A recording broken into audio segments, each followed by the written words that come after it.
Naloga. Poglejmo si. Vam je šlo, vam ni šlo. Kako bi se zdaj tegale lotili? Najboljše bo, da prestavimo tele naloge vse navzdol. Pa bom tamle desno zgoraj reševala.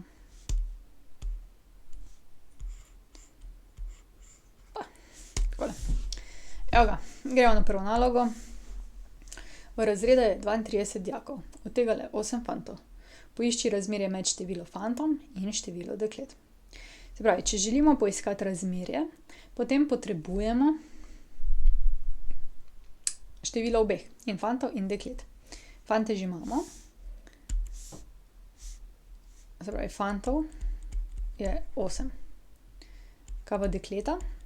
Ja. Vseh je 32, če je fantov 8, potem je 32 minus 8 enako število deklet.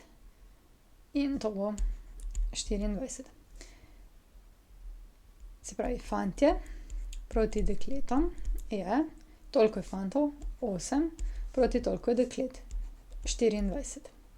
Rekli smo, da se razmerje zapiše z okrajšanim ulomkom. Lahko okrajšamo z 8, pa 8 deljeno 24 deljeno z 8 je pa 3. Če bi to zapisali v razmerju, je fantje proti dekleta je 1 proti 3. To je rezultat. Tako. Naslednja naloga. Zapiši razmerje naslednjih parov števil oziroma količin. 45 proti 15. To bomo zdaj takole naredili. A proti B je 45 proti 15.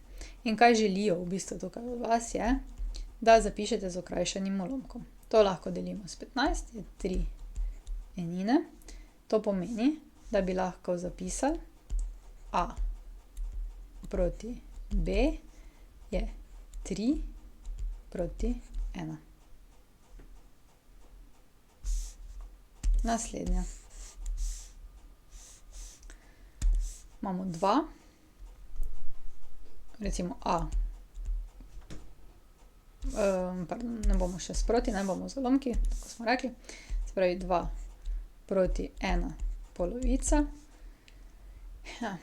Zdaj pa ta 1 polovica ni najlepša, ne? Da bi tukaj dobili celotno številko, moramo pomnožiti 2. Ampak da ohranimo razmerje, če smo pomnožili spodaj v imenovalcu, moramo tudi zgoraj v števcu. Se pravi, tukaj dobimo zdaj 4, tukaj pa 2 krat 1 polovica je 1. To razmerje, 2 proti 1 polovica, bi lepše zapisali kot A proti B je 4 proti 1. Ste? Če ne pa pauza. Tako. Zdaj pa naslednja. 36 minut proti 3 uram. Razmerje je lahko samo, če imamo iste številke, ne? Po mojem boljše, da damo zdaj vse skupaj v minute. Se pravi, zanimalo nas bo 36 minut proti 3 ure je pa 180 minut. Proti 180 minutam. Zdaj z ulomkom bi takole rekli. A proti B je 36 ulomljeno z 180. Tole lahko zdaj delimo zdaj zagotovo s 6, ne? Imamo 6, ulomljeno je pa 30, bi lahko kar s 36. Se pravi 6, še pokrajšamo, je to 1/5. Kako bi zdaj zapisali razmerje? A proti B je 1 proti 5. Odlično. Naslednja. Iz naslednjih razmerij izračunaj neznano količino. 3 ulomljeno z x je 12 lomljeno s 4.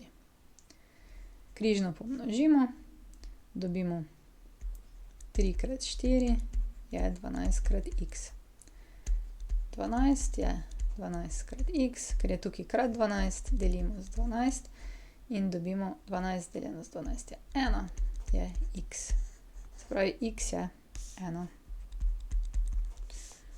Super, gremo na naslednjo. 15 petin je 12 lomljeno z x. Križno pomnožimo, dobimo 15 krat x je 12 krat 5.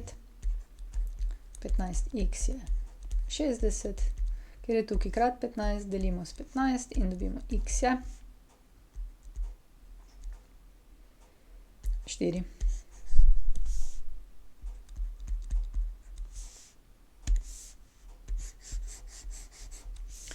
In še zadnja.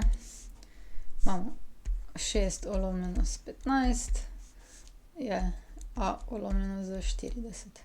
Križno pomnožimo, se pravi 6 krat 40 je 15 krat a, delimo s 15, 6 krat 40 je, bomo kar takole napisali, 6 krat 40 lomljeno s 15 je a. Pa dajmo to v kalkulator, drugače se pa 6 pa 15 pokrajšata, pa pol še, saj veste. Deljeno s 15 je 16. Se pravi, 16 je a, ali a je 16. Dobro nam gre. Gremo naprej. Zdaj pa četrta. Iz 3 kilogramov kakava dobimo 225 skodelic kakava. Koliko kakava potrebujemo za 5000 skodelic kakava? Se pravi, zdaj dve količine moramo dobiti. Kakav, skodelico kakava, ne? Mislim, kilograma kakava, pa skodelico kakava, ne? Imamo zdaj. Zdaj pa, če za 3 kilograme kakava potrebujemo, dobimo 225 skodelic, koliko, tam ko vidite koliko date x, potrebujemo za 5000 skodelic. Spet pazite, na isti strani morajo biti skodelice, tukaj pa kakav, kakav, ne, v kg. Okej. Zdaj pa imamo tisto, ne, ko že znamo, križno pomnožimo, se pravi 3 krat 5000 je 225x, tu imamo krat, delimo z 225, dobimo 3 krat 5000 deljeno z 225 in 3 krat 5000, ja, deljeno z 225 je, dobimo pa x je 6,6 na periodo. Pa nič hudega, pač imamo zdaj tolikole kilogramov potrebujemo za 5000 skodelic kakava. To, če smo ena velika, velika gostilna, bi nam pa še to prav prišlo. Dobro, naslednja naloga. Prišli smo do konca. Če želite ali morate videti več, si poglejte na moji spletni strani ninarazlaga.si ali pa se naročite na moj YouTube kanal. Se vidimo!